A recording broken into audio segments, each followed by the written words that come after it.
Hindi po pwede. Pag nagmamaneho kayo, dapat po kung ano yung itinuro sa inyo, nung binili ninyo yung motor ninyo, di ba, binibigyan kayo ng orientation, ni Honda, ni Yamaha, ino-orient kayo, di ba?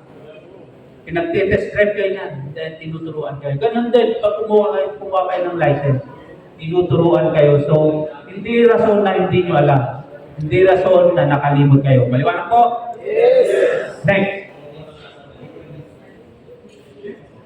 Impairment. Di ba pag kumuha kayo ng lisensya ninyo, meron kayong mga category, meron mga classifications. Pag malabo ang mata ninyo, dahil nagkakaedad na kayo, huwag na kayong magkunwari, huwag na kayong magpagka. Ha? Magsuot ng motor. Ay! Magsuot ng salamin. Kasi sabi naman, pag kumuha kayo ng lisensya, di ba? Mag-check doon.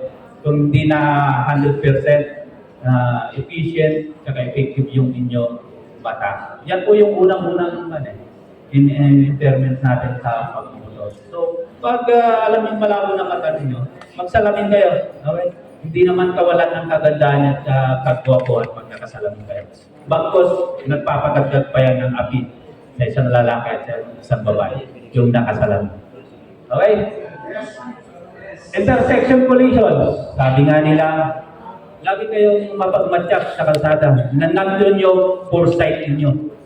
Na pag hindi nyo kabisado yung kalsada, slow down lang. And then, be mindful of sharp curve at saka yung mga cutting corners natin.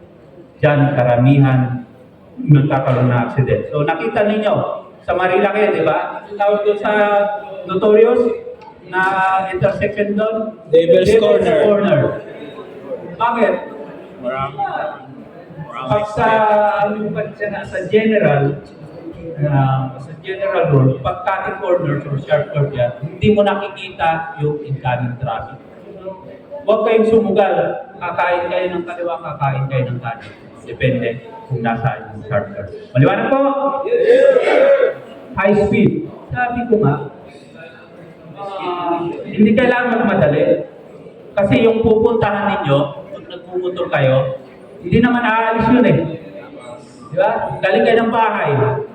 Punta kayo ng Baguio, magra-ride kayo. Magpapapicture kayo doon sa Lion's Head. Sa ayaw sa gusto ninyo, si Lion's Head, nandun pa rin. Huwag kayo magmadali. Okay? Yes. Bakit? Pag nagmamadali kayo, sabi nga nila, haste makes way. So, pag nagmamadali kayo, mas maraming nasa